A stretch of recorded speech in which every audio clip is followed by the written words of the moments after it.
Pues vamos a empezar bien. Tenemos aquí a... ¿Cómo os llamáis? Elena. María José. Y María José, que sois de la delegación de... o algo así. Bueno, estamos en el equipo de evangelización. Equipo de evangelización también, muy bien. Pues nada, bienvenidas también aquí entre tantos reverendos, ¿no? Nosotros nos gusta mucho enseñar, pero también haceros trabajar. Y lo que vamos a hacer es plantear esta mañana como una experiencia en la que sí que vamos a dar contenido, pero vais a interactuar un poquito. No podemos interactuar muchísimo, que es lo que nos gustaría, pero esto no pretende ser tampoco una clase magistral. Entonces, con toda libertad también se puede preguntar y intentaremos que haya un momento también de preguntar. Acabaremos orando, que creemos que es súper importante y parece una tontería, pero es que muchas veces las reuniones de trabajo, a mí me pasa hasta con obispos, lo digo aquí que no nos oyen, ¿no? Pero que te reúnes y dices, bueno, ¿y cuándo vamos a orar? Sí, en nombre del Padre, del Hijo y del Espíritu Santo, venga, ¿qué íbamos? Pim, pam, pum, pam. Y estamos convencidos de que esto es algo integral, hace falta mucho más que simplemente trabajar. Y dicho lo cual, os he dicho que queríamos retaros. Esto lo que vamos a hacer es hablar de paradigmas, el cambio de paradigma sacerdotal. Va de curas. Queremos hablarte a ti personalmente, desde tu ministerio y desde tu vocación. Y para empezar os voy a contar una cosa que me pasó este verano con Cristi. Nos fuimos a ver a Alfonso, que es un amigo, que es un acompañante espiritual nuestro. Es un lugar donde siempre vamos, una persona a la que acudimos cuando necesitamos consejo, cuando estamos en una crisis, lo que sea, cuando necesitamos oración. Y sin quererlo ni beberlo, en un momento dado de la conversación, yo estaba siendo yo, y Alfonso empezó, pum, pam, pum, pum, me empezó a decir, mira, no puedes hablar así, no puedes, porque la gente te entiende o te percibe de esta manera, porque, bueno, básicamente yo soy un inconformista y entonces como que le saco punta a todo, ¿no? Y sin querer, pues uno nunca sabe dónde empieza el sacar punta, la inconformidad y la crítica. Y bueno, me metió hasta en el carnet de identidad, con cariño, con amor, y Cristi ahí apoyando, tienes toda la razón, pum, pum, pum, ¿no? Y yo me quedé así como, pues oye, porque el primer instinto es, pues, negar lo que dices, que voy a estar haciendo esto yo y tal. Pero bueno, me ha dado mucho que pensar. Entonces, a mí me metieron caña y os voy a hacer esta pregunta para que os hagáis con el de al lado, laica con laica, sacerdote con sacerdote, con la persona que tengas detrás, no la que tengas al lado, porque es muy normal que te sientas con el amiguete, ¿no? Entonces, vamos de adelante a atrás, ¿vale? Y la pregunta es, ¿cuándo es la última vez que te han metido caña? Pero no caña de que te hayan criticado, porque si es criticar y qué malo el cura, qué rollo, qué tal, todos antes de ayer, ¿no? Pero ¿cuándo es la última vez que te han metido caña en un ambiente sano de hermandad y de crecimiento? Así que te venga a la mente, así sin pensarlo mucho, que te hayan metido caña de verdad. ¿Vale? Os dais la vuelta y compartís con el de al lado.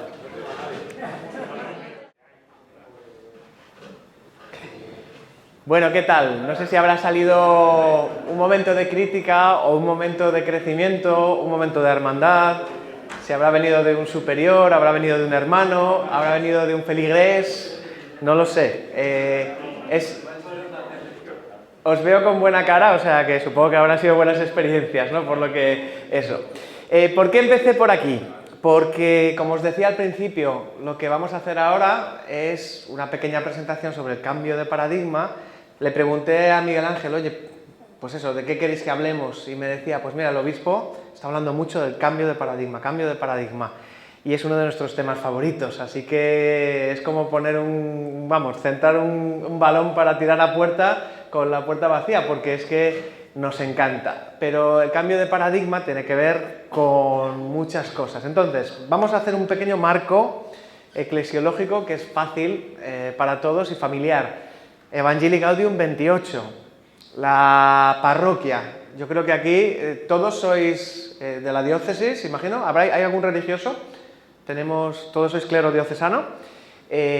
Supongo que quien más, quien menos tiene una parroquia o varias. ¿Quién tiene una sola parroquia? ¿Quién tiene más de...? ¿Quién tiene dos? ¿Así? ¿Tres o más? 4, ¿quién da más? ¿No? 5, 6, vale, más o menos así para hacerme yo un poco una idea, ¿no?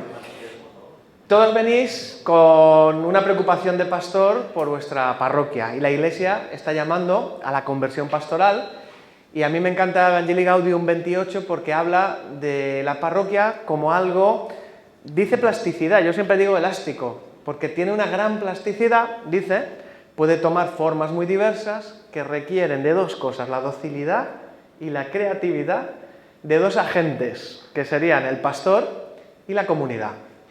Entonces, lo interesante de esto es que hablando de la parroquia, la llave de la parroquia tiene que ver con personas. Y primero es el pastor y la comunidad. Y segundo, la comunidad. Dice después, aunque ciertamente no es la única institución evangelizadora, si es capaz de reformarse, esta es una palabra que parece que suena mucho, reforma, si es capaz de reformarse y adaptarse continuamente, seguirá siendo la misma Iglesia que vive entre las casas de los hijos. Esto es una formulación de Laici Fidelis Laici, Christi Fidelis Laici, que es parroquia, ¿no? Iglesia entre las casas de los hijos. Reforma, agentes protagonistas de la reforma, vosotros pastores. Y dice dos temas que muchas veces no vemos, o que faltan, o que escasean. Sería la docilidad, tela, ¿no? ¿A quién no nos cuesta ser dócil? Es verdad que los humanos somos así, ¿no? Como decía una vez el gran filósofo Jorge Valdano, aquí todo el mundo va a lo suyo menos yo que voy a lo mío, ¿no? Y realmente eso pasa, que pues todos tenemos nuestra idea, nuestro prejuicio, nuestro camino, nuestro paradigma, y la docilidad se asocia con la creatividad. En tiempos de reforma hace falta creatividad. ¿Por qué? Porque hay que dar una solución diferente a un problema de siempre que ahora mismo se nos ha vuelto un problema que parece angustioso para muchos y que obviamente es toda una situación. Y esta docilidad y creatividad conjugadas se conjugan igual que se conjuga el pastor y la comunidad. Aquí venimos a hablar a los pastores, entonces os vamos a meter caña, ¿no? Como decía al principio. Pero bueno, este es el marco, pero yo no os voy a hablar de parroquias, voy a hablar de vosotros. Entonces, no sé si conocéis el documento, la instrucción para la conversión pastoral de las parroquias, 2020, en julio, la sacaron como el gobierno que saca las cosas en julio para que nadie se entere, ¿no? Pero es un documento que para mí es muy innovador. Habla incluso hasta de la cura de almas y cómo nos planteamos la cura de almas, pero está hablando, por fin, de cómo ponerle patas a la renovación o la reforma de la parroquia o a la conversión pastoral y conjuga las dos cosas en su título. Esto es algo que muchas veces echamos a faltar porque el magisterio apunta muy bien, pero luego hay que descender y hay que dar instrucciones prácticas. Es verdad que, como dice Evangelii Gaudium, la instrucción práctica o el discernimiento corresponde a cada diócesis. Y lo dice el Papa muy bien, lo que yo digo aquí no exime en su prólogo, de ese discernimiento que cada diócesis tiene que hacer en su contexto. Pero a veces nos encantaría que nos dijeran, oye, este es el camino, ¿no? O estos son los hitos del camino, estos son los pasos que hay que dar, porque si no, te queda todo en el aire, es un poco etéreo. ¿Qué es esto de la conversión pastoral de las parroquias? ¿Qué es esto de la nueva evangelización? ¿Qué es? Pues sí, algo que está en boca de todos, pero que muy poca gente luego dice, pues es sota, caballo y rey, o se pone en marcha de esta manera. Y ahí es donde entran las creatividades, pero a veces no las creatividades buenas, sino cada uno tiene su idea feliz y bueno, pues ahí andamos, ¿no? Entonces, bueno, os lo recomiendo muchísimo y hay un pasaje que me encanta que es este, que dice, para promover la centralidad de la presencia misionera de la comunidad cristiana en el mundo, va de esto, ¿no? La Iglesia nos está llamando a salir, a ser misioneros, a como comunidad llegar al mundo entero, ¿no? Es importante replantear no solo una experiencia de parroquia nueva, sino también en ella el ministerio y la misión de los sacerdotes. O sea, toma ya, bomba de profundidad. O sea, que en vez de hablar de cómo vamos a replantear la parroquia, vamos a hablar de cómo se replantea el ministerio y la misión de los sacerdotes. Y luego, pues añade que junto con los laicos tienen la tarea de ser sal y luz en el mundo. O sea que si se trataba de meter el dedo en el ojo, ¿no? Y de ir un poquito a meter el dedo en la llaga, pues vamos afinando. ¿Queréis cambiar vuestra parroquia? ¿Queréis ver cosas diferentes? La Iglesia está llamando eso, ¿no? El Papa tiene un sueño con una opción misionera capaz de transformarlo todo, ¿no? De manera que los estilos, los lenguajes, los horarios, todo sea cauce adecuado. ¿Soñáis con eso? Pues dice, no es solo replantear la parroquia, hay que, dice, replantear el ministerio y la misión de los sacerdotes. ¿Quién se mete a esto, no? ¿Y quién soy yo para hablaros de esto, no? Yo últimamente para el libro, que estamos escribiendo, estoy estudiando Trento, y lo que se hizo en Trento. Trento habla muchísimo de la cura de almas. ¿Cómo vamos a hacer la cura de almas? ¿Cómo la vamos a estructurar? ¿De qué manera? Y justo en esta instrucción, que para mí está abriendo una beta de cosas nuevas que pueden ocurrir, se vuelve a hablar de la cura de almas, que es uno de los grandes temas, aunque sea en una esquinita, ¿no? Porque se está hablando en realidad de la conversión de la parroquia. Pero tela, ¿no? ¿Quién soy yo para hablaros de esto, ¿no? Entonces, como no somos nadie, vamos a hablar con toda la libertad. Yo voy a hablar un poquito a tumba abierta, ¿no? Es decir, no os queremos vender nada. De hecho, por ejemplo, nuestro curso que nos preguntaban, tenemos un curso para sacerdotes, se apunta alguno de por aquí, pero ya tenemos el cupo cubierto, o sea que el camino que se puede hacer aquí empieza en verano, vamos, o empieza más adelante en el curso. No venimos a vender nada, ¿vale? Esto es reflexión personal y reflexión comunitaria a la que se os invita, y si os sirve. O sea, que aquí nadie tiene pretensión de decir, oye, que yo sé cuál es el camino y es por aquí, sino esto es lo que leemos en el magisterio, esto es lo que leemos en la sociedad en la que estamos y lo que entendemos y que estamos viendo en muchos sitios. Un poquito como un excursus, ¿no? Nosotros hemos tenido la gracia de viajar por toda España durante 12 años con Alfa, conocer parroquias, párrocos, locos de la colina, gente que se quiere poner en movimiento, con sus luces y sus sombras, con sus éxitos y sus fracasos, con sus intentos accidentados y con cosas que funcionan. Lo hemos visto aquí, hemos tenido la gracia de verlo fuera también, trabajando, por ejemplo, con Malon, decía Miguel Ángel, ¿no? Con el padre Malon de Halifax, que si esto se está yendo la pila, bueno, seguimos. De momento funciona. Hemos visto cosas, por ejemplo, yo que sé, en Francia, ¿no? Que ahora ha sido el Congreso Misión. Yo estuve el año pasado, salí alucinando. No sé si sabéis, en 2019 en Francia se ha bautizado más gente que en toda España. Y son más gente en Francia, o sea, relativamente todavía estamos mejor, pero se supone que la Francia descristianizada, que está tan mal, ya bautiza más gente que aquí en España. Cosas interesantes es que tú ves ahí una iglesia que ha pasado ya un desierto y que se ha reconfigurado, y yo me acuerdo estar en la Catedral de Lyon, miles de personas, hasta arriba de sacerdotes, un puñado de obispos, pero familias y gente de todas las edades, pero mucha gente de edades que no vemos aquí, muchas veces en nuestros encuentros, que aquí te vas a un encuentro, es que me están grabando, te vas a un encuentro de X en X y lo que ves es Y. Y no digo más, y quien tenga oídos para oír que lo entienda. ¿Pero qué significa eso?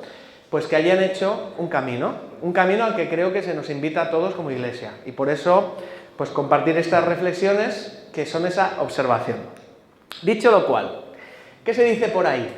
Vamos a mirar la típica mirada que se hace siempre, ¿y qué pasa en el mundo? ¿O qué se dice ahora los estudiosos, los sociólogos? Y voy a pasar de puntillas para daros un par de pinceladas. Primera cosa, no sé si esto lo conocéis, el entorno VUCA y el entorno BANI. VUCA es una terminología que se usa desde los años 80 y creo que sale en el ejército, no sé si el ejército americano, pues herramientas de análisis sociológicas de la realidad presente, y en esta herramienta pues se dice que vivimos en un mundo que tiene estas características. Es volátil, todo, ¿no? Incierto, todo cambia, ya se ha perdido esa seguridad de esto siempre se ha hecho así, las cosas son fijas, ¿no? Las cosas están escritas en piedra, digamos, ¿no? Como las grandes catedrales, ¿no? Que tienen 500 años, que tienen, ¿cuántos años tiene la catedral de aquí? ¿De cuándo? 400, por ahí, ¿no? La concatedral, luego está la Orihuela, ¿dónde está? La catedral es Orihuela y la concatedral de Alicante, ¿no? Bueno, un mundo volátil, un mundo incierto, que es complejo y por lo tanto ambiguo. Esto genera una situación en la que ha cambiado el juego completamente. Es lo que muchos describen como la posmodernidad, que no se sabe cuándo empieza, Mayo del 68 para mí todavía está en otra categoría, aunque se dice que ahí, que si la caída del muro de Berlín, que si la caída de las Torres Gemelas, que si la generación X, la generación Y, la generación Z, que si los millennials, que los trillennials, que los trileros, lo que sea. Estamos en una situación en la que la cosa se acelera tanto como cambiamos de móvil, sobre todo los fanáticos de los Apple, ¿no? Que cada cuántos cambiabas de móvil, pues cada año, año y medio, que sale el 11, que sale el 12, que sale el 13 y tal, ¿no? Parece como que aquí los geeks, la gente que sabe de esto nos puede explicar, ¿no? Cómo funciona, la gente que sabe de informática mucho, pero parece como que todo cambia, todo se mueve, todo se te escapa entre las manos, parece que cuando ya tienes algo tal y nadie sabe por dónde van a salir las cosas. Bueno, pues esto, con la pandemia, los autores están diciendo, la gente que se dedica a estas cosas, esto ya está trasnochado, esto ya es el pasado.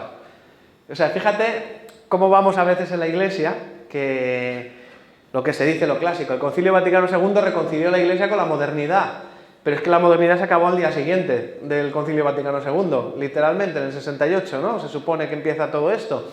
Pues muchas veces vamos a un ritmo en el que nos cuesta asimilar el cambio, lógicamente, porque somos una institución divina y humana de muchísimos siglos, pero la sociedad no está así, la sociedad está en un proceso de aceleramiento. ¿Qué es lo que dicen que está superando y que a este entorno o que ya está siendo la consecuencia del mismo? El entorno Bunny.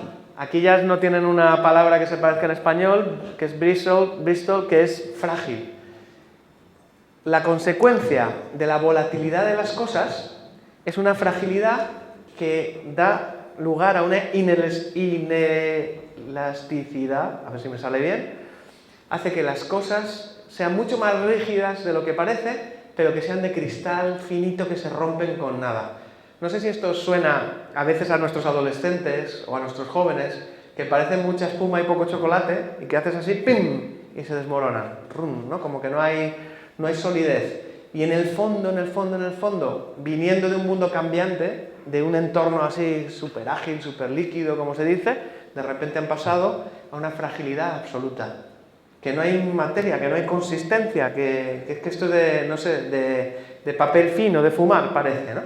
Esto lleva a mucha gente a una ansiedad, porque si se hablaba de la incertidumbre antes, la incertidumbre aplicada a tu vida lleva a un estado constante de ansiedad. ¿Qué es lo que hay en nuestra sociedad? ¿Qué veis vosotros, ¿no? Como confesores, acompañantes de personas, cuánta gente rota, cuánta ansiedad ante el futuro? Esto, la pandemia ha hecho polvo a los jóvenes. O sea, los servicios de psicología, de psiquiatría, están todos así. Supongo que vosotros también, aunque ha habido una gran, no sé si es huida o ha habido varias subidas, ¿no? Con la pandemia. Está la gran renuncia en el trabajo, mucha gente ha dicho, me harté de ir a trabajar, o me harté de trabajar aquí todos los días, yo quiero trabajar desde la playa, no sé si lo habéis notado, que ha venido aquí la gente a vivir, ¿no? A trabajar desde aquí, o en la iglesia, ¿no? Gente que de repente dejó de venir y no volvió por la pandemia. Nosotros, ya me contaréis luego, pero amigos sacerdotes nos hablan de un 30% de gente que no ha vuelto. Y no es porque se hayan muerto todos, no, sino porque no han vuelto, literalmente, ¿no? Esta ansiedad es como un bucle en el que ya la gente no sale, está en ella, ¿no? Ante un futuro que ya no solo cambia, sino que se acelera y que ya se pierde toda certidumbre. Es un futuro en el que estamos en una realidad no lineal, es decir, antes, si yo hago A, cosecho B, y A más B es igual a C, pero ahora hago A y no sale B, sale H, y al día siguiente sale Z, y al día siguiente, y entonces esto es como, ¿qué está pasando? Si te esfuerzas, llegarás a ser alguien en la vida, pero ahora te esfuerzas y no sale, y estás hundido, ¿no? Hay uno que sí, que le sale, hay otro que no, hay tal. Es muy interesante, ¿no? No sé si conocéis, claro que lo conocéis, al tío de Rafa Nadal, que ha sido entrenador de él muchísimo tiempo, ¿no? Que da charlas de motivación. Tony Nadal, creo que se llama, Tony. Y él, hablando, decía que cuando ellos empezaron, pues Rafa Nadal, ¿qué tenía? No sé, cuando empezó a ganar, 17 años, no sé. Y los tíos que estaban arriba eran tíos de 25 y los ganó. Y los ganó, fue subiendo, él, Federer, Djokovic, toda esta gente. Y hasta hace poco, porque ahora ya están retirándose, decía, pero es que ahora tienen 35, 36, 37 años y los jóvenes que vienen, que tienen 18 o 20 años, tienen entrenador personal, dieta no sé qué, se preparan, o sea, un poquito lo de la fragilidad que os digo, que parecen la generación más preparada de la vida entera. Y resulta que estos de 35 años les siguen machacando y les siguen ganando. Y dices, esto no pasaba cuando ellos tenían 18 años, ellos ganaron a los de 25, ¿qué les pasa a estos? Que son frágiles, que no tienen consistencia, que se han entrenado mucho pero que no han crecido y no están acostumbrados a sufrir, como los míos. O sea, yo a Rafa le decía, ¿no? Le enseñé a sufrir y a no creérselo. Y esto se lo creen encima, ¿no? Y bueno, está empezando a pasar, ya viene el relevo, pero no es natural. No es natural que la iglesia también, gente que ya tiene muchos años y peinamos canas, empezamos a peinar canas, sigamos delante sin tener recambio, ¿no? Eso es algo que no está en el ciclo natural de las cosas. Lo natural sería, y ¿qué os cuento yo a nivel de presbiterios? Aunque aquí veo mucha gente también joven, o sea que aquí, pero que vas a algunos sitios y dices, pues el más del 80% del clero está en edad de jubilación. Es brutal, ¿no?, lo que está pasando. Bueno, no lineal. Y por último, incomprensible. Ya, si antes hablábamos de la ambigüedad, bueno, todo era así, del color según se mire, las cosas, ahora todo se ha vuelto incomprensible ya. Esto no lo entiende nadie, ¿no? Nadie entiende los signos de los tiempos. Aquí ya entramos en lo que decía Jesús. Si vosotros, ¿no?, que sois doctos, no sabéis entender los signos de los tiempos, pues quizás estos son los signos de los tiempos. Que el paradigma se ha dado la vuelta. El paradigma social, el paradigma cultural, el paradigma en el que hemos crecido, en el paradigma incluso en el que luego nos adaptamos en los 80, los 90, los 2000, se ha dado la vuelta, está del revés y no sabemos cómo leerlo. Estamos en una situación así, ¿no? Y el cambio de paradigma es algo que es contracorriente y que significa una verdadera metanoia. O sea, es cuando todo el mundo va por acá, cuando todo parece que va para allá, ¡pum!, de repente, ¿no?, llega un innovador, una persona que, pues en nuestro contexto, llamada por Dios, que Dios le da una misión, que le dice, reconstruye mi iglesia, o ve por aquí, ve por allá, que se pone a navegar contra la corriente y parece que va a fracasar porque al final hay mucha más gente del otro lado, pero esa gente va hacia o a un precipicio o a un callejón sin salida o una situación en la que no hay esperanza o no hay salida, ¿no? El cambio de paradigma es algo así. Por terminar, ya esto lo pasa súper rápido. Yo estoy en unas masterclass de agentes para el cambio de fe, que me han enrolado un amigo que lo lleva con una organización, Asoka, que, bueno, básicamente una iglesia de, ¿sabéis? En Nueva York, la iglesia de Wall Street, hay una iglesia ahí al lado que se llama Trinity, muy conocida, está metida en esto. Ha embarcado agentes sociales, sobre todo hay un montonazo, católicos, protestantes, budistas, musulmanes, somos mayoría cristianos, 80%, y dice agentes del cambio de la sociedad, que son gente de fe, básicamente, lo que nos une. Y nos contaban esto, ¿no? Ha cambiado el paradigma, señores. ¿El paradigma anterior cuál era? Habla de la repetición, la jerarquía fija, las habilidades, las transacciones. Ahora lo traduzco, que es un poco así y tal. El nuevo paradigma, el cambio, el liderazgo compartido, el aprendizaje continuo, la colaboración. Es como decir, el paradigma de antes era la estabilidad, la seguridad. Sigo dibujando la catedral esa de la que os hablaba, ¿no? Esto está inmutable aquí, esto está aquí en el tiempo, ¿no? Y el paradigma de ahora parece que es el movimiento constante, la volatilidad, pero hay algo más detrás de eso, es la colaboración, el liderazgo compartido, las relaciones, el aprendizaje. Antes, por ejemplo, para aprender las cosas, ¿dónde ibas? A la biblioteca, que era el lugar del saber donde se guardaba el saber. Ahora mismo el saber está en el ordenador o en el teléfono de cualquier persona, ya nadie va a las bibliotecas a menos que sea para un libro antiguo y eso, ¿no? Es decir, el aprendizaje lo tenían unos pocos, estaba escrito en piedra, entre comillas, ahora mismo es en red absoluta. Todo el mundo aporta el aprendizaje en tiempo real. La comunicación es bidireccional, las relaciones son bidireccionales, Se ha roto el principio de autoridad, se ha roto el principio de jerarquía, por decirlo de alguna manera. Yo creo que es de pila eso, ¿no? Normalmente. Bueno, ¿a dónde quiero llegar? Ya empezamos a hablar en lenguaje eclesial. El tema es que vivimos un cambio de paradigma y la sociedad ya lo ha hecho y nuestra iglesia sigue muchas veces trabajando en el paradigma inadecuado a la realidad en la que estamos. Eso es mi tesis de fondo, ¿no? Y os voy a haceros una pregunta al de al lado otra vez.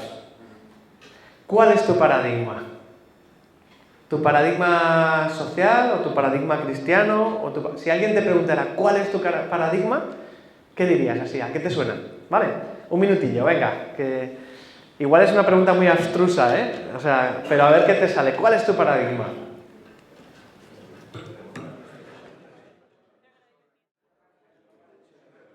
Bien. Pues venga, agárrense a los asientos que empezamos, ¿no? Ya no sé si eso habrá sonado raro, esto de paradigma, hablar de esto. Vamos a ya concretar esto en lenguaje eclesiástico. ¿Cómo nos afecta el cambio de paradigma en la iglesia? Yo creo que para mí esto sería la respuesta más básica también si nos decimos, bueno, ¿y cuál es el paradigma en el que estamos y cuál es el paradigma al que vamos? Venimos del paradigma de cristiandad y vamos hacia el paradigma del poscristianismo. La sociedad es poscristiana. Y el paradigma del poscristianismo puede ser el paradigma de la nueva evangelización o el de la conversión pastoral. Con eso ya, acabada la charla, me puedo ir a casa, ¿no? Pero vamos a profundizar en esto. La cristiandad, me acuerdo una vez con un vicario, este era un cura que decía, qué ganas tengo de que se acabe la cristiandad, ¿no? Como diciendo, claro, estamos trabajando ya por algo que sabemos que es que ya se ha muerto o se está muriendo y queremos trabajar ya en lo siguiente, queremos trabajar hacia la llamada de la iglesia que nos hace y nos pesa todavía seguir trabajando para un sistema que muchas veces, o en el que muchas veces lo que estamos haciendo es lo que decía Monseñor Reitz en una pastoral que dijo, estamos gestionando el declive, así. Y esto lo copió de un sacerdote, de un obispo de Francia, no se lo inventó él. Y en Francia saben de esto, de lo que ha sido eso. Os voy a introducir a Alan Hirsch, no voy a poner la cita hasta que lo diga, que es un autor neozelandés que no es católico. Yo lo conocí en un encuentro que hizo el padre Malone online durante la pandemia. Éramos 30 personas, ya me habían hablado de él y me fascinó. Y tiene un libro que se llama Caminos Olvidados. Está hecho en otra eclesiología, pero es un libro que habla precisamente de estos caminos a los que tenemos que volver, que se nos han olvidado a fuerza de vivir en la cristiandad. Voy a hacer una pequeña lectura conjugándolo con el magisterio y ya veréis. Bueno, primera cosa que dice, si nos enamoramos de nuestro sistema, cualquiera que éste sea, también perderemos la capacidad de cambiarlo. Esto significa que los guardianes del viejo paradigma han perdido la objetividad necesaria para poder evaluar a la Iglesia y saber cuál es su propio rol en el mismo. Como agentes cuya perspectiva viene desde dentro del sistema, han perdido la objetividad necesaria para poder hacer una crítica eficaz y necesaria a la naturaleza embrollada de la situación. Naturaleza buca, bani, naturaleza embrollada de la situación. No es una crítica a los obispos porque no lo hace un católico. No es una crítica a la providencia de Dios para un momento, ni cómo nos habla a través de su iglesia. Está hablando de las personas que tienen que ser líderes en un momento coyuntural de cambio, de reforma, de adaptación, y cómo muchas veces estas personas, ya sea porque tienen un puesto de autoridad o porque tienen un peso X, son incapaces de ver lo que viene por enamoramiento de su propio sistema. Podríamos decir, si nos enamoramos, si nos acostumbramos, si nos acomodamos a nuestro sistema, seremos incapaces de cambiarlo. Claro, esto me decían aquí en la clase esta que os comentaba, ¿no? Es que ningún problema puede ser resuelto desde el mismo nivel de conciencia que lo creó. Es decir, si tú eres parte del problema, es difícil que seas parte de la solución, pero nosotros somos parte del problema y tenemos que ser parte de la solución. Es decir, no vamos a decir, venga, pues todo el mundo fuera de la iglesia y empezamos con los de fuera. Pero para hacer un análisis de paradigma hay que viajar, hay que salir, hay que ver otras personas, otras perspectivas, otras eclesiologías y qué está haciendo Dios en el mundo. Y eso es lo que nosotros con humildad podemos decir que lo hemos visto, por lo menos hemos visto mundo, ¿no? No sé si hemos visto todo, que seguro que no, pero hemos visto cosas. Y a mí eso me cambió la perspectiva. Yo vengo de Santa María de Caná, no sé si lo conocéis, todo el mundo lo conoce en España. En un momento dado, 10.000 personas que comulgan ahí los domingos, ¿no? Y empezó como un barracón, empezó mi barrio, con lo cual yo lo he visto crecer, ¿no? Y claro, yo nunca me podía imaginar, puede haber algo más que esto, ¿no? Y puede haber algo más que esto. Y puede haber algo más aquí, en Ciudad Real, en Londres, o no hace falta irse a los americanos, en Francia, o en Albacete, porque es lo que Dios está llamando a hacer en su iglesia. Bueno, más cosas que os quiero ir soltando y luego ya vamos recogiendo, ¿no? Alvin Toffler, un sociólogo, futurólogo, lo llaman, no de estos que está con la bola de cristal, sino que intenta predecir cuáles son los movimientos sociales, discernir los signos de los tiempos. Al carecer de un marco sistemático para comprender el choque de fuerzas del mundo actual, somos como una tripulación atrapada en una tormenta tratando de navegar por arrecifes peligrosos sin brújula o mapa. En una cultura de especialidades en conflicto, ahogados en datos fragmentados y minuciosos análisis, la síntesis, dice, no es meramente útil, es crucial. Dos imágenes, que esto ya se parece a la iglesia, somos el barco de la iglesia, ¿no? Somos como una tripulación intentando navegar en medio de una tormenta, atrapados entre arrecifes y no tenemos el mapa. ¿Y por dónde tiramos para no pegárnosla? Y ahora es crítico, esto es crítico, es crucial que hagamos una síntesis. Pim, pam, pum, por aquí. Síntesis, así. Dice Alan Hirsch, nuestros mapas mentales, esto es el paradigma, el mapa mental, son vitales si queremos trazar bien nuestro camino. Cuando una persona emprende un camino, cuando un montañero sube una montaña, se sienta, coge el mapa, coge la brújula, busca el azimut, busca el vector, digamos, hacia dónde caminar y emprende el camino. Hay una labor de reflexión paradigmática que es situarme en el mundo, situarme en el mapa, situarme en mi contexto, situar la montaña y empezar a caminar. Y muchas veces en la iglesia estamos saliendo a caminar con los rulos puestos, o sea, en plan, nueva evangelización, operación salida, vamos todos a evangelizar. Y dices, ¿te has parado a ver el mapa de evangelización que tienes? A ver la guía por la que te vas a guiar, el Espíritu Santo, el magisterio de la iglesia, ¿qué nos está diciendo la palabra de Dios? ¿Te has parado? ¿Sabes a dónde quieres llegar? ¿Sabes dónde acaba esto? Nadie sabe cómo acaba esto, porque estamos en un cambio de sistema. ¿Cómo será una parroquia renovada y transformada con la conversión pastoral? Pero por lo menos aspiracionalmente, ¿sabes a dónde quieres llegar? ¿Qué te dice el magisterio? ¿Cuál es el punto de llegada de toda esta aventura? Porque no hemos salido al desierto para morir. O sea, yo me voy al desierto porque hay una tierra prometida al final. No he salido al desierto para morir. Y este es el tema que dice Alan Hirsch. Nuestros mapas heredados, son inadecuados porque fueron formulados para adaptarse a un mundo cultural casi totalmente diferente al nuestro. Es como intentar viajar por Londres con un mapa de la ciudad de Nueva York. Traducido, tenemos el librito de la cristiandad, es nuestro mapa, es nuestro horizonte formativo, es nuestra cultura que está en lo que hacemos por encima de lo que decimos. Es lo que nos motiva, lo que nos dirige, lo que nos han enseñado. Todos somos hijos de nuestra formación. Y con ese librito nos manejamos con un mundo que ha cambiado completamente. Hay un desfase. Esto lo dijo el obispo Rey de Toulon en el primer congreso de Nueva Evangelización en Manresa en 2012. Vivimos en un desfase cultural en la Iglesia. Estamos en desfase. Y porque estamos en desfase, estamos intentando andar con el mapa inadecuado por la ciudad que ya no es. A él dice como andar por Londres por Nueva York. Yo digo, es como andar por Londres con el mapa de Nueva York.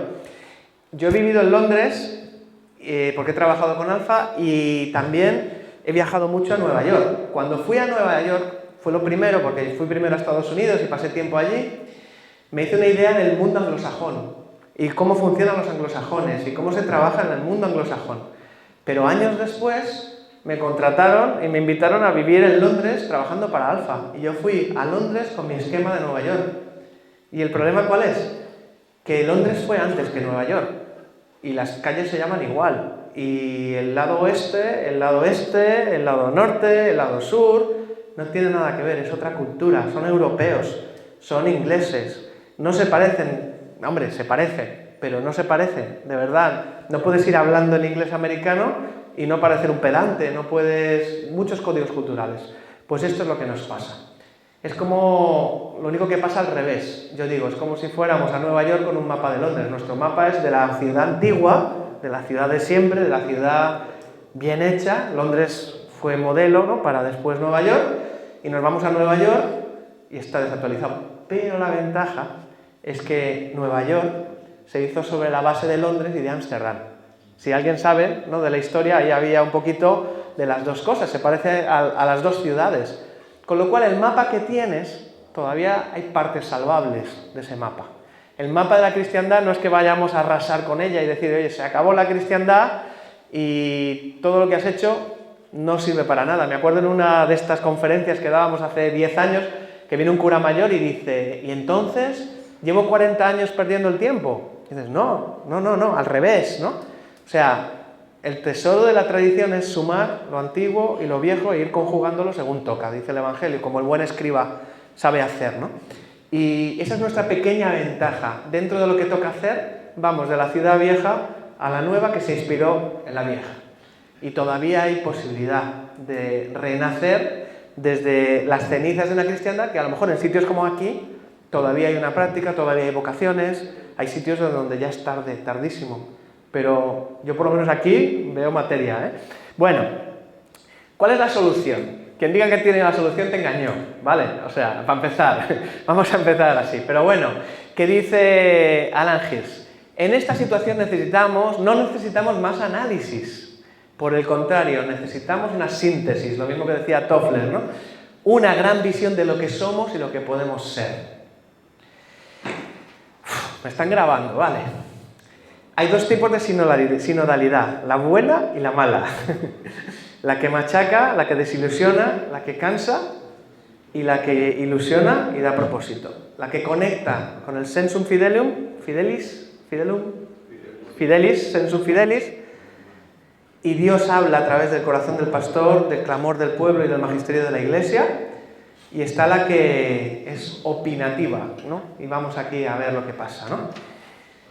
El nivel de respuesta y de solución al que nos está llamando la Iglesia es diferente, tanto en cuanto está adoptando la eclesiología del Concilio Vaticano II, que habla de que aquí juegan todos y que todas las vocaciones son corresponsables a la hora de evangelizar, y la Iglesia nos hace un planteamiento de niveles de análisis también, recurriendo también a un proceso sinodal. Esa es la buena. Luego está cómo se practique eso en cada sitio y sus deformaciones, ¿no? Pero existe la parálisis por análisis. ¿Qué os voy a contar? La parálisis por reunión, la parálisis por encuentros peñazo, por darle vueltas y vueltas y vueltas a las cosas, por hacer el sínodo del congreso del sínodo, de la reunión anterior. Y aquí nadie hace síntesis. No sé si vosotros cuando acabáis una reunión os enviáis un correo con una síntesis de lo que se ha dicho en la reunión. No sé si hacéis seguimiento después de los puntos de acción de la reunión. No sé si nadie te exige ver qué ha pasado con el plan de pastoral de hace 5 años, que no te leíste y que nunca se puso en marcha. Lo que hacemos es hacer un siguiente plan de pastoral. Seguimos en análisis. Te lees los análisis de grandísimos teólogos o filósofos y hacen un análisis súper certero de la filosofía del hombre y la antropología del hombre actual y tal, pero ¿dónde está la síntesis? Se nos ha perdido. ¿Dónde está el mapa? La síntesis es un mapa también. Los mapas son esquemáticos, los esquemas son sintéticos. Lo que hacen es llevarnos a alguna parte, ¿no? Bueno, ¿qué es lo que nos soluciona esto? ¿Qué es lo que nos desatranca?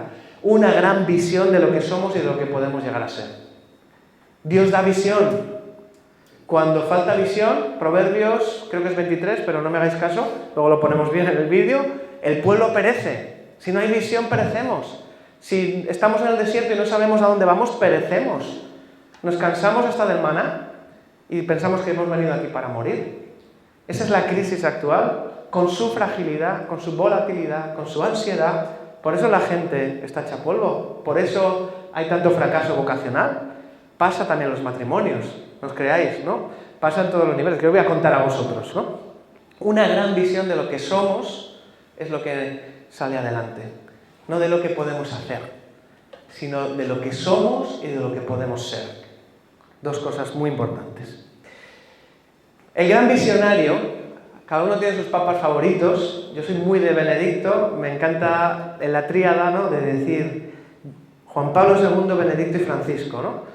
Apolo, ¿cómo es? Pablo sembró, Apolo regó, ¿cómo es eso? ¿Y quién recoge? El que toque, ¿no? Pues yo siempre he visto Juan Pablo II como el Papa visionario, nos lanza la visión de la nueva evangelización, Benedicto la inserta en el tiempo, Francisco la realiza. Evangelii Gaudium ya empieza a hablar de el cambio de estructuras pastorales que ya nos sirven para su fin, el cambio de estructuras caducas. Pero, como estamos hablando a nivel de paradigma, me quedo en Juan Pablo II, con permiso de Francisco. El gran visionario. Al final de su pontificado casi, 2005 fallece, en el 99 salió el documento, Tercio Milenio, Adveniente y Nuevo Milenio y Neunte, después del jubileo del 2000. Yo lo estoy releyendo un montón y yo digo que es como los buenos vinos, que cuando tienes que volver más tarde, y los buenos libros, tienes que volver más tarde, ¿no? A veces algo que se dice en el momento no te toca mucho y luego lo ves y dices, esto ha sido súper profético para la Iglesia. Juan Pablo II hace esa mirada de final de pontificado, como Moisés sabe que él no va a entrar en el nuevo milenio, que está ahí de tiempo de descuento, y hace una mirada de la Iglesia del tercer milenio. Benedicto XVI también la hace, ¿os acordáis, no? Las minorías creativas, todo eso, pero que la lleva haciendo desde que era teólogo, ¿no? Y eso. Os saco unas cuantas perlas que yo están inconexas, ¿vale? No es un solo texto ni nada de eso. Ahora tenemos que mirar hacia adelante, debemos remar mar adentro, duc in altum, ¿no? Confiando en la palabra de Cristo, duc in altum. La respuesta de Cristo en la situación de crisis y ante la tormenta es rema mar adentro. No es vete a la seguridad de la bahía, del puerto y a esperar a que pase el chaparrón. Rema mar adentro. Es mucho lo que nos espera y por eso tenemos que emprender una eficaz programación pastoral posjubilar. ¿Os gustan las programaciones pastorales? Pues encantan, ¿verdad? O sea, nos mola mogollón, vamos, es que disfrutamos. O sea, cuando llega una programación pastoral, yo no estoy esperando a que llegue y es lo que tengo en mi mesilla, lo que leo por las noches, ¿verdad? ¿No? O sea, bueno, una eficaz programación pastoral, ¿no? Posjubilar. Como es el jubileo del milenio, todavía tenemos el milenio entero para la programación, o sea, que vamos bien, ¿vale? Apenas han pasado 22 años. No se trata, pues, de inventar un nuevo programa. El programa ya existe. Es el de siempre recogido por el Evangelio y toda la tradición. Nos espera, pues, una apasionante tarea de renacimiento pastoral, una obra que implica a todos. Colaboración con responsabilidad, renacimiento, reforma, entonces, la reforma de las estructuras pastorales, la reforma de la parroquia, pero no, lo de la reforma era del siglo XV, ¿no? O por ahí, y Trento, y la reforma y la contrarreforma. Renacimiento pastoral. Alan Hirsch, volvemos al libro, necesitamos refundarnos aún más de lo que necesitamos reformarnos. ¿Cuánto tiempo llevamos pensando las cosas que hay que cambiar y hay que reformar esto y esto está mal y esto no sé qué y esto no funciona?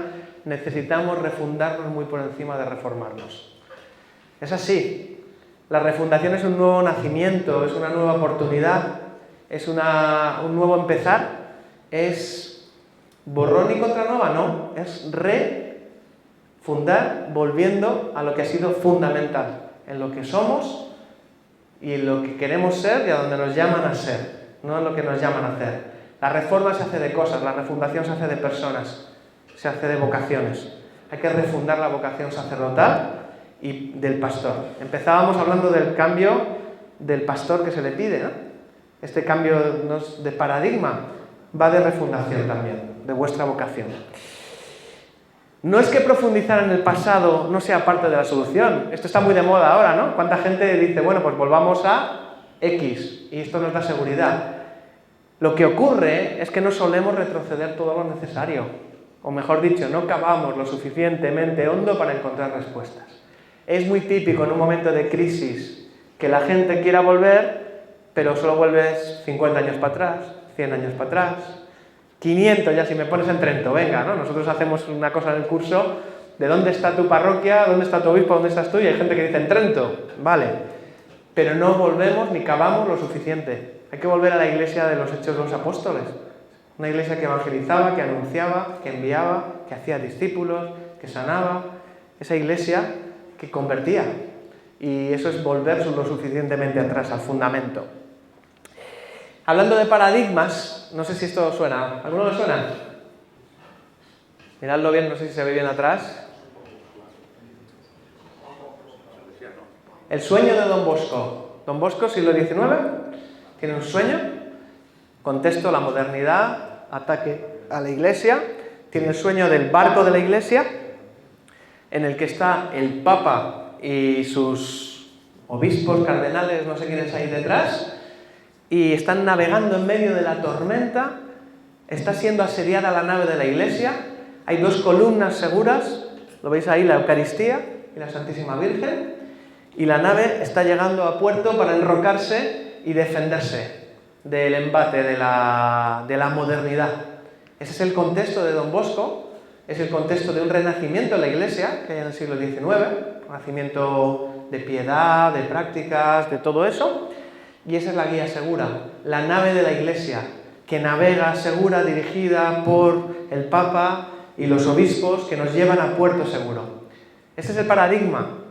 Hablé del paradigma de la cristiandad y hablo de un paradigma que ya no nos queda tan lejos. Ayer fuimos a misa a los salesianos, aquí, ¿no? Según llegábamos. No nos queda tan lejos, ¿no? Yo veía ahí las fundaciones salesianas y tal, todavía nos queda ahí, ¿no? Bueno, pues esta imagen es la imagen del siglo XIX. ¿Cuál es la imagen del siglo XX? Yo estaba pensando, ¿no? Y pidiéndole a Dios, ilumíname, ¿cuál es la imagen del siglo XX? Cohete, me gusta, eso suena muy bien. Os voy a poner esto, un portaaviones. Iglesia, barco seguro, ancla segura, lugar donde refugiarnos de la tormenta, o iglesia, portaaviones desde donde enviamos a la misión. Y la gente viene a reabastecerse y desde aquí estamos remando mar adentro, que es lo que decía Juan Pablo II, remar adentro. O sea, no os vayáis para adentro, no os encastilléis, id hacia afuera, hacia el mar, hacia afuera, ¿no? He hecho una cutrada que mi mujer me va a matar porque ella es diseñadora, pero lo he hecho que no tenía tiempo, ¿no? Imagínate que en vez de el Papa en lo alto del barco, tienes al Papa, he puesto aquí a Juan Pablo II, que molaba mucho la foto, al pie del portaaviones, enviando a la gente, ¿no? Así, y la gente despegando, y la gente especialistas, ¿no? Ahí los F-18, los F-35, todos ahí llegando, ¿no? A tal. En este barco, que todavía me falta mucho por dibujar, nuestra hija hace Bellas Artes, a ver si conseguimos que nos dibuje, aunque no esté muy católica, pero bueno, vamos a ver si así tal, ¿no? La Eucaristía es como los submarinos nucleares. ¿Sabéis que hay algunos submarinos nucleares que tienen propulsión para 300 años, 400 años, que pueden estar infinitamente gracias a eso? La gente recibe y la gente sale a darlo. Es decir, la Eucaristía no es un lugar de llegada, es un lugar de envío y de salida también, pero la llevas dentro, ¿no? La Virgen es la luna, ¿no? Han hablado mucho de la luna ahora, el discurso de Juan XXIII de la luna, Francisco también, María, estrella de la evangelización, ¿no? La Virgen está en un horizonte de evangelización ahí. El Papa está enviando, aquí ya no me ha dado tiempo, una miriada de gente, sacerdotes, laicos, religiosos, que son enviados, y enviados. Es como la procesión del altar. ¿Dónde se pone el obispo? El último. Y la gente procesiona, ¿no? Hacia el altar. Esta sería para mí la imagen. No sé si es el sueño de Tote, porque no ha sido un sueño, pero enmendando el sueño de Don Bosco, porque es otro paradigma, ¿no? Ya voy aterrizando, que me estoy enrollando como las persianas y Cristi me mira con cara de ya, no, eso. En una época de cambio, es en lo que estamos, drástico, son los aprendices los que heredan el futuro. Los eruditos generalmente no se encuentran equipados para vivir en un mundo que ya no existe. Este también es un autor de estos que piensan en la reflexión humana, ¿no? El que cita aquí Hirsch. A mí Hirsch es que me encanta, ¿vale? Los aprendices heredan el futuro. Es que esto es el ahora comienzo, nunc dimittis, ¿no? O sea, el tío que ha estado en el templo día y noche esperando que llegue el Mesías, llega el Mesías, Simeón, ¿y qué hace? Pues ahora comienzo. Ahora puedes dejar a tu siervo irse en paz, pero ahora empieza la historia. Hemos estado guardando aquí la llama hasta que llegara el siguiente, o el momento, o el Mesías, o el esperado, el tiempo de Dios, el kairos de Dios. Nos está diciendo esto a la Iglesia, es el tiempo, es el momento. Tenemos que salir, remar mar adentro y hacer no la operación salida, sino una iglesia en salida. Una iglesia de portaaviones. Una iglesia que pueda despegar en la persona de sus miembros. Porque el portaaviones no lo metes hasta la cocina ni en el puerto. El portaaviones está llamado a estar en el mar, no en el puerto, no en la seguridad.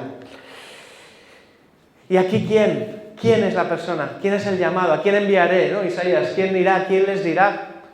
¿Quién cubrirá la brecha? El líder, esa persona llamada por Dios, ese hombre de Dios, para guiar, para ser cabeza del pueblo, para bien o para mal es el guardián del paradigma de la organización. Vamos a traducirlo, el guardián del paradigma de tu parroquia eres tú. El guardián del paradigma de tu diócesis es el obispo. El guardián del paradigma de la iglesia es nuestro papa, ¿no? Y en sinodalidad y en comunión con los obispos. Es la clave, el líder es la clave. ¿Os acordáis al principio que decía, ¿no? La reforma de la parroquia, sí, tiene que ver con la docilidad y la creatividad del pastor, con un nuevo estilo de pastoral. La clave para el futuro de la organización.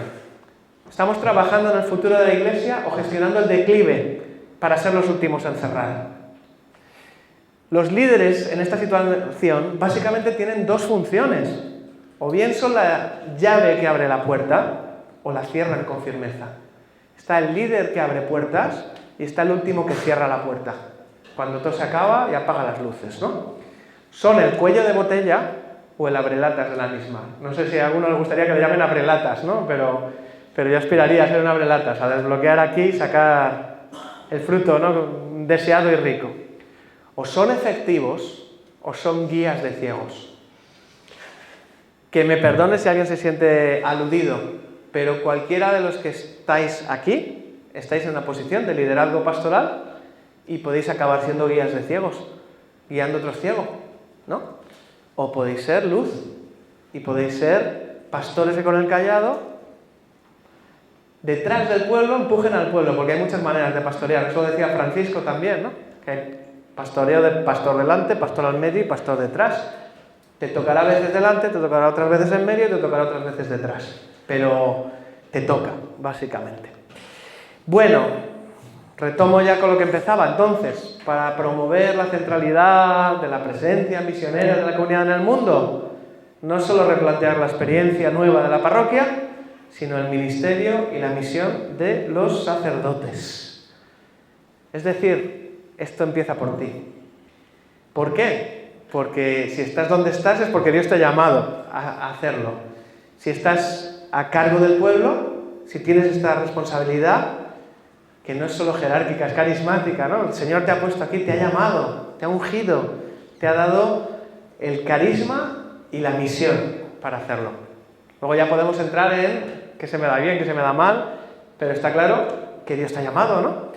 Pues replantear, reparadigmar, reconfigurar, refundar, no reformar. No necesitamos reformaros, nadie. Nadie tiene que venir a reformarte. Nadie tiene que venir a romper cosas, sino hay que refundar cosas.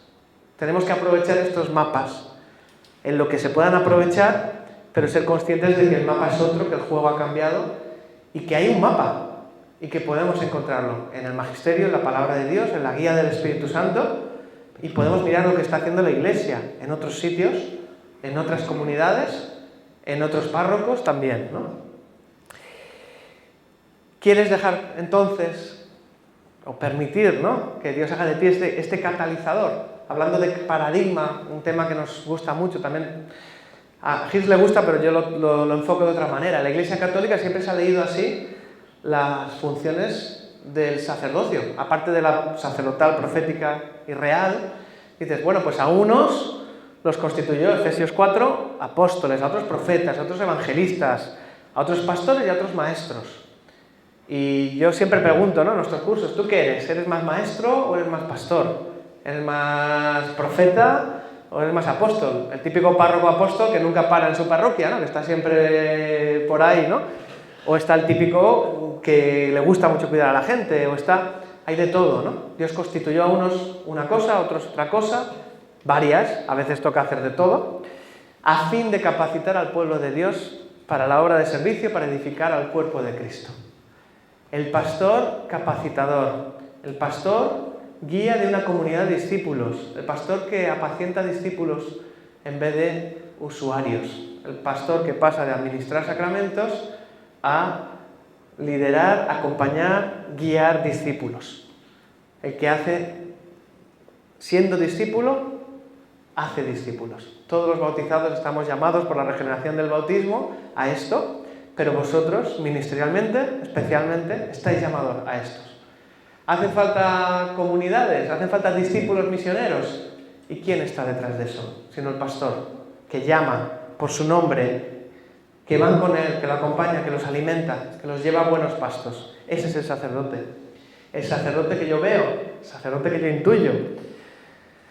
Bueno, por la gracia del Espíritu Santo acelero todo esto. Esto no es ningún voluntarismo, no creáis, ¿no? El Espíritu Santo se derrama, viene y hace que los jóvenes tengan visiones y los ancianos tengan sueños. Se dice esto, ¿no?, el día de Pentecostés, citando a Joel. Yo no sé si tú tienes visión o tienes sueño. Puedes tener sueño ya, porque ya llevo hablando un montón también, ¿no? Pero el joven todo es visión por delante, ¿no? Yo quiero llegar aquí, yo quiero hacer esto. A veces el viejo es el que sueña o rememora y tal, pero también está el sueño del Papa, ¿no? Sueño con una opción misionera, capaz de transformarlo todo, ¿no? El joven con el ímpetu, es todo visión. El anciano, digamos, es aspiración profunda, ¿no? No sé dónde estás, seguro que tienes visión o sueño o las dos cosas, ¿no? Depende de dónde estés existencialmente, pero es el Espíritu Santo el que te lo pone. Bueno, vamos a divertirnos un poco, que esto es muy pesado. Esto ya lo hacemos en grupo, ¿no? Vamos a hacer un microanálisis de paradigma, a ver si esto tiene ya café. Solo 5 minutos y café, ¿vale? Microanálisis de paradigma. Vamos a ver, os he dado una pequeña pista de lo que yo considero cristiandad versus poscristianismo, pero vamos a ver cuál sería el contrario de, ¿vale? Esto es un juego. Responda 1, 2, 3, responda otra vez. Paradigma del rebaño. ¿Qué es el paradigma del rebaño? Tratamos a la gente como rebaño. Ayer yo fui a la iglesia, no sé cuánta gente cabía, en María Auxiliadora. No hay ya ni un tercio de la gente que cabe en la iglesia. Teníamos iglesias tan grandes para tanta gente que teníamos que tratarlos como un rebaño. ¿Por qué? Porque no había suficiente manera para llegar a todos, ¿no? ¿Cuál sería el contrario de esto? Paradigma del rebaño. Paradigma de la comunidad. Tic-tac. Comunidad, rebaño. Me vale. ¿Alguno más? El encuentro personal. Uh-huh. Bien, estáis casi llegando, Eso es, paradigma del rebaño comparado con el paradigma de la oveja, que está en comunidad, la oveja comunitaria, por decirlo de alguna manera, ¿no? Eso. El Papa Francisco, ¿a qué nos llama? A tener olor de oveja. ¿A qué os llama? A tener olor de oveja, a buscar a la oveja, pero no de cualquier manera. Si está hablando de discípulos misioneros, por eso me gusta, no es solo simplemente asistencial o alimentar a la oveja, es algo más. Vale, es un gran paradigma que hemos tenido. Paradigma del barco, este va a salir solo. Versus la patera. Estamos en la patera. A ver. Lo hemos dicho ya. Claro, barco, nave segura, refugio seguro, portaaviones, lanzadera. Eso es cambio de paradigma, ¿no? Aquí ya me meto en terreno que siempre levanta espina. Es paradigma del cura de Ars versus... ¿Quién será el cura de Alicante? ¿O el cura de Torrevieja? ¿O el cura de...? El nuevo paradigma, ¿no? Yo estuve en el encuentro de sacerdotes, era de los pocos laicos que estuvo, en Ars, en año... no sé si alguno estuvo, vamos, pero hace unos cuantos años, ¿no? Y se propuso el cura de Ars como paradigmático para el ministerio sacerdotal. ¿Le veis algún problema? Yo se los veo, ¿eh? ¿Le veis algún problema al tema? Porque él recibía simplemente gente, no salía de fuera. Sí. ¿Qué pasaba con alguien que se convertía cuando iba donde el cura de Ars? No sabemos. ¿Quién le daba seguimiento? ¿Quién lo acompañaba? Incluso en Ars, el pueblo sigue siendo un pueblucho, no hay nada. O sea, bueno, hizo un hospicio, hizo no sé qué, la parroquia, el hospicio, vamos todos donde el cura, súper cristiano, súper tal. Eso está muy bien, ¿no? Cuando llegamos, cuando podemos y cuando toca. Ahora, ¿y el cura de ahora? ¿Cómo va a llegar a tanta gente y cómo va a llegar oveja por oveja a tanta gente? No sé, yo no vengo aquí a dar respuestas, ¿eh? Solo es una... Pero es un paradigma. ¿Se os ha formado en ese paradigma? Es el ejemplo, ¿no? Pregunto, yo solo pregunto, ¿no? Eso. ¿Alguna idea más? ¿Tenemos algún ejemplo? ¿Alguien a dónde mirar?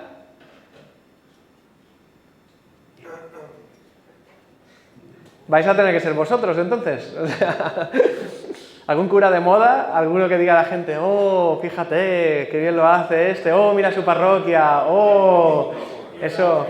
Aquí ya las sonrisas así como, sí, ya, sí, pero ese no sé qué, ya, pero el otro no sé cuántos, ¿verdad? Bueno, Miguel Ángel, va a ser el paradigma, ahí se ha puesto rojo y todo, ¿qué quiere? Bueno, eso es lo que hace la Iglesia cuando nos propone un santo, y nos propone un camino, y nos propone un camino de santidad, y nos propone un ejemplo, nos propone un paradigma. Y yo creo que este paradigma todavía no está escrito. Concluyendo, el mapa existe, el mapa está, el magisterio hay mapa, no está completo del todo, falta un poquito de discernimiento, concreción, aterrizaje, pero hay muchas iniciativas, hay muchos caminos ya emprendidos, nadie sabe cuál es el final, y yo creo que tenemos que llegar a una síntesis, dejar de morir por análisis, estamos muriendo por análisis, y acabo con las palabras de Juan Pablo II, el nuevo milenio, caminemos con esperanza, un nuevo milenio se abre ante la Iglesia, como un océano inmenso, en el cual hay que aventurarse contando con la ayuda de Cristo, caminemos con esperanza. Para mí, acabo ya con una foto de un cura que vino a nuestro curso, Juan Carlos, muy conocido, que hizo un cambio, mira, nos conoció cuando nosotros éramos neófitos de Alfa, entró por aquí, le salió por allá, siguió así, tenía una parroquia súper social, parecía un tío encantador, había hecho muchas cosas, todo el mundo, oye, Juan Carlos tiene que entrar. Juan Carlos no entró por nosotros, o sea, gracias a Dios, ¿no? También, ¿no? Y 5 o 6 años después se dio cuenta que le faltaba algo, les nombraron delegado de evangelización, eso ayuda también, ¿no? Para decir, oye, me siento aquí responsable, ¿no?